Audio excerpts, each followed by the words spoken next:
உப்பு பேக்கெட்டை பற்றின ஒரு காணொளி தான் இது. இந்த உப்பு பேக்கெட்டை அநேகமான வீடுகளில் உப்பு போத்தில் இருக்கிற இடம் அடுப்பங்கரை அல்லது அடுப்படி. இந்த கலர் கபில நிறம் என்று சொல்கிறது ப்ரௌன்.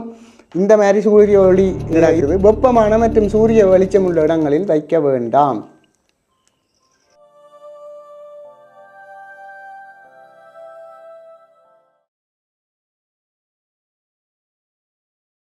வணக்கம் மக்களே, இன்றைக்கு ஒரு மிக முக்கியமான காணொளியில் நான் உங்களை சந்திக்கிறேன்.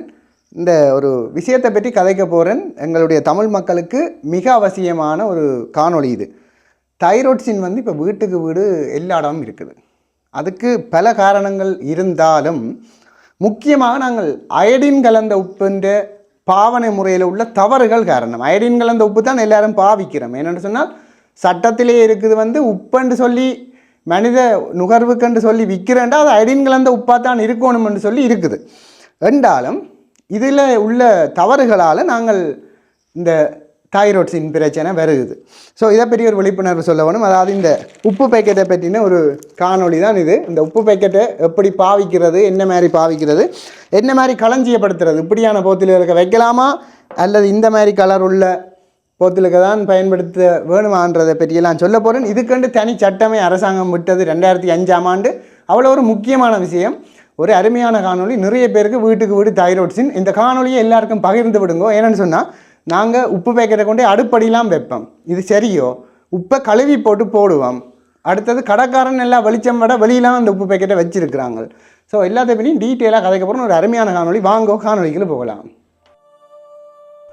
இந்த தைராய்ட்ஸின்ன்றது சரியான முக்கியமான ஒரு ஹார்மோன். எங்களுடைய உடலில் ஒரு சைக்கிளின் வாழ்த்தி போகல முக்கியம். ஒரு சைக்கிளுக்கு வாழ்க்கட்ட வாழ்த்தி அதேமாதிரி இந்த தைராய்ட்ஸின் முக்கியம். இந்த தைராய்ட்ஸினை சுரக்கிற தைராய்டு சுரப்பிக்கு அயடின் இருந்தால் தான் என்ன நடக்கும் என்றால் அவர் சரியாக வேலை செய்வார். அயடின் எவ்வளவு முக்கியம் என்று சொன்னால் குழந்தைகளின் மூல வளர்ச்சி, நரம்பு மண்டலத்தின் விருத்தி, இதை விட இந்த தைராய்டு சுரப்பி தைராய்ட்ஸினை சுரக்கிறதுக்கு இந்தளத்துக்கும் அவசியமான ஒரு சாமான். எனவே இந்த அயடினுக்குரிய சோர்ஸ் அநேகமாக பார்த்தா கடல் உணவுகளில் இருக்குது. சிறிய மீன்கள் இப்படியானதுல எல்லாம் இருக்குது. இதை விட தாவரங்களில் கூட முருங்கைக்கீரையில் கூட அயடின் இருக்குது. நாங்கள் என்றாலும் ஒரு அயடினுக்குரிய சோர்ஸாக சொல்லிடாது என்றாலும் ஒரு கொஞ்சம் அளவில் இவர்களால் போகுது நிறைய. என்ன உப்பு அயடின்கள் அந்த உப்புகளால் எங்களுக்கு அயடின் நாங்கள் பெற்றுக்கொள்கிறோம். பிரச்சனை என்னன்னு சொன்னால் இதில் அயடின் கலந்து கிடக்குது, எல்லாருக்கும் தெரியும். அப்போ எங்களுக்கு தைராய்ட்ஸின் வருதுன்னு நிறைய பேர் கேட்கிறார்கள். 2 காரணம் இருக்குது. முதலாவது வருவோம், நாங்கள் இந்த உப்பை பாவிக்கிற மெதட்டே பிள்ளை. முதலாவது ஏனெண்டா இந்த உப்பு என்ன மாதிரி ஸ்டோர் பண்ணி வைக்க வேணும், என்ன மாதிரி வீட்டை கொண்டு அதை பாவிக்க வேணும், உப்பு போடைக்கு என்னென்ன நுட்பங்கள் கையாள வேணும் என்று இருக்குது மக்களே. முதலாவது சொல்கிறேன், 3 விஷயத்தை நீங்கள் கவனிங்கோ. ஒன்று, உங்களுடைய நீங்கள் வேண்டுற கடையில் என்ன மாதிரி வச்சுருக்கணும், கடை களஞ்சியப்படுத்தல். வீட்டில் என்ன மாதிரி பயன்படுத்துகிற முறை, உப்பை சேர்க்கிற டைம், நேரம், வெப்பநிலை, இந்த 3 விஷயம். ஒன்று கடை, ஒன்று உங்களோட வீடு, அடுத்த உப்பு சட்டிகளை போடக்கு முன்னே என்னென்ன விஷயம் எல்லாம் கவனிக்கணும். இந்த 3 படிவாக கவனிச்சிங்களேன்னா உங்களுக்கு விளங்கும். நான் கூட விளக்கமாக சொல்கிறது, சில பேர் சொல்லுவீனும் சுருக்கமாக சொல்லலாம் தானேன்னு சொல்லி. எனக்கு ஒரு அம்மம்மாக்கும் விளங்கணும், ஒரு அறிவான ஆளுக்கும் விளங்கணும். நான் அப்போ 2 ஆடியன்ஸையும் கவர் பண்ணி தான் இந்த காணொலிகளை தயாரிக்கிறது. மாறி விளங்கக்கூடாது. சில பேர் சொல்லுவீனும் என்ன அலட்டலாக இருக்குன்னு சொல்லி விஷயத்துக்கு வாரேன். இந்த உப்பு நாங்கள் கடையில் எப்படி வச்சுருக்க வேணும் என்றால், இந்த அயடின் சூரிய ஒளிக்கு, ஹீட்டுக்கு, வெப்பத்துக்கு ஆவியாகி போடுவார். அதால் இந்த உப்பு பேக்கெட்டை கடையில் வச்சுருக்க கட்டாயம் சூரிய ஒளி படாத இடத்துல வச்சுருக்க வேணும். நேரடியாக சூரிய ஒளி படாத இடத்தை. சில பேர் அந்த ஒரு கம்பி கூடு மாதிரி அடைச்சி முன்னுக்கு வச்சிருப்பேன். ஏன்னா உப்பு கொஞ்சம் ஊறுற தன்மை இருக்குது. அப்போ நிலங்களுக்கு ஊறுமா சிங்கமாக இருக்கும்னு சொல்லி சில பேர் வெளியில் வச்சிருப்பேன். அதில் ஏற்கனவே அயடின் இருக்காது. அப்படியான ஒரு இடத்தை நீங்கள் வேண்டக்கூடாது. அப்போ தான் நிறைய இருந்துக்கணும். இப்போ பிரச்சனை என்னென்னா, இந்த உப்பு பேக்கெட்டு ஒரு சேஃபான சூரிய ஒளி படாத இடத்துலேருந்து நீங்கள் வேண்டி கொண்டு என்ன செய்கிறீங்களா, வீட்டில் போடுறதுக்கு அநேகமான ஆட்களுக்கு தூய்மையான பாத்திரங்கள்ண்டா விருப்பம், வெள்ளை கலருண்டா விருப்பம். சில பேர் இப்படி இதழுக்க போட்டு வச்சிருப்பினோம், சில பேர் இப்படி ஒரு கோணிக்க ஒரு போத்திலுக்க போட்டு வச்சிருப்பினோம். இது சரியான்னு கேட்டால் இல்லை.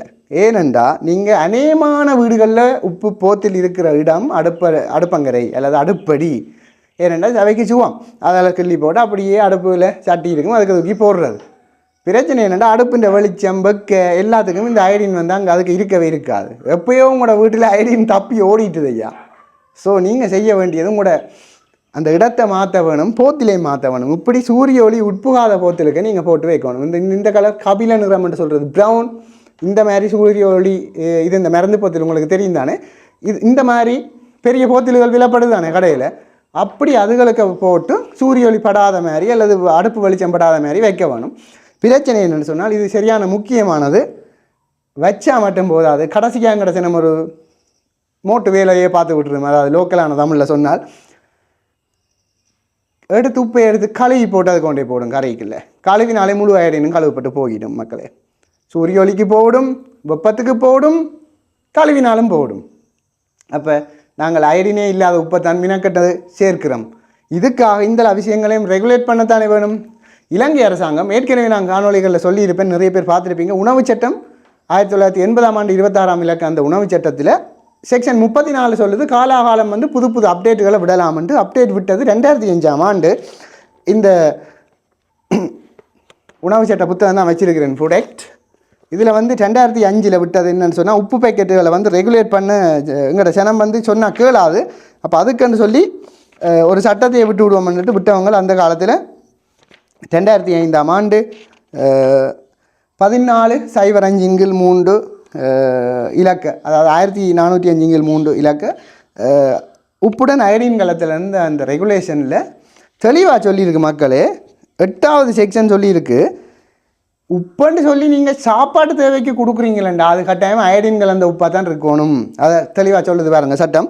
ஆளவரும் உணவின் ஆக்கக்கூறு ஒன்றாக பாவித்தலும் மற்றும் உணவு உற்பத்தி உட்படன்னா கருவாடும் அதுக்காக வருதானே. சில பேர் அதை கொஞ்சம் விதிவிலக்காக பார்க்குறது, கருவாட்டுக்கு போட போகிறேன்னு இல்லை அப்படி போட போகிறேன்னு அதாவது பொய் சொல்லக்கூடாது, காட்டக்கூடாது.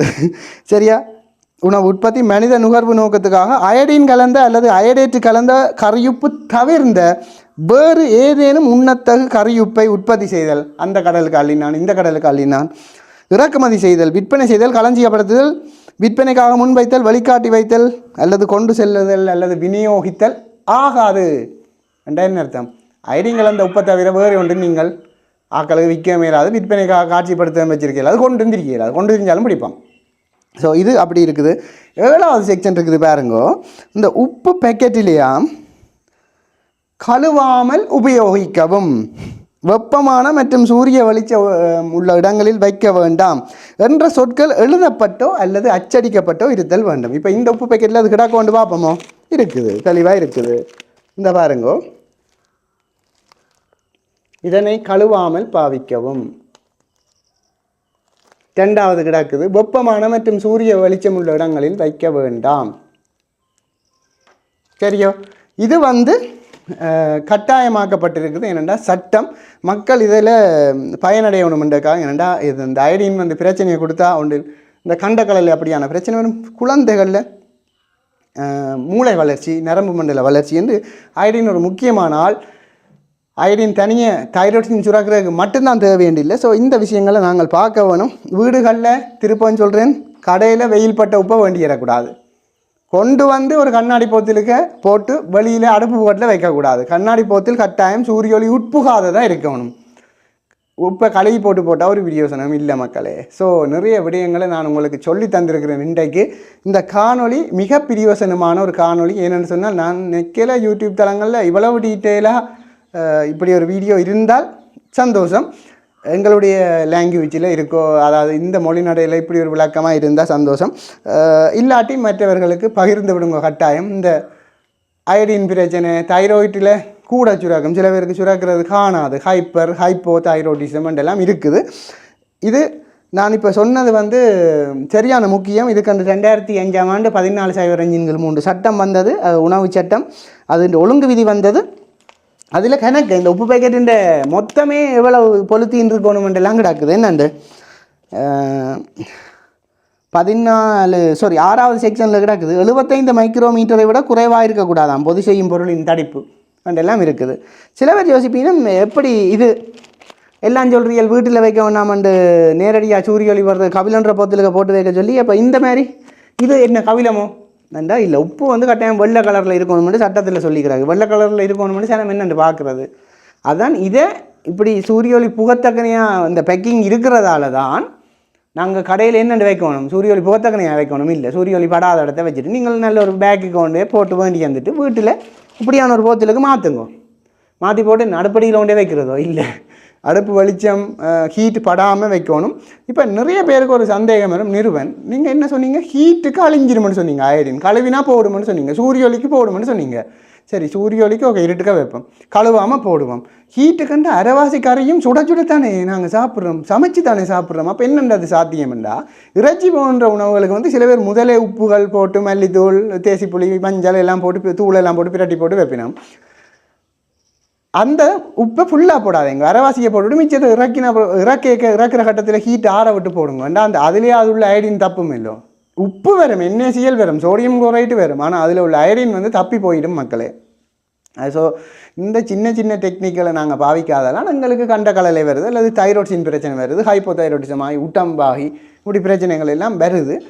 இதை விட இன்னும் ஒரு காரணம் இருக்குது. அதான் நான் ரெண்டாவது காரணத்தை பற்றி பிறகு கலைப்புன்னு சொன்னால், அது ஓட்டோ இம்யூன்னு சொல்லி எங்களோட உடற்கலங்களை வந்து எங்களோட உடற்கலங்களுக்கு எதிரியாகிற தன்மை அது எங்களுடைய உணவு பழக்கங்களால் வருதுன்னு சொல்லினோம். ரிசர்ச் ஃபைண்டிங்ஸ் வந்து நிறைய காரணங்களை சொல்லுது. அதாவது தைராய்டு சுரப்பியே ஓட்டோ இம்யூன் போய் அடிக்கும். அப்போ அந்த பிரச்சனையும் இருக்குது, அதுகளாலையும் வருது. ஆனால் நாங்கள் பாவிக்கிற மெதட் பிள்ளை மக்களே.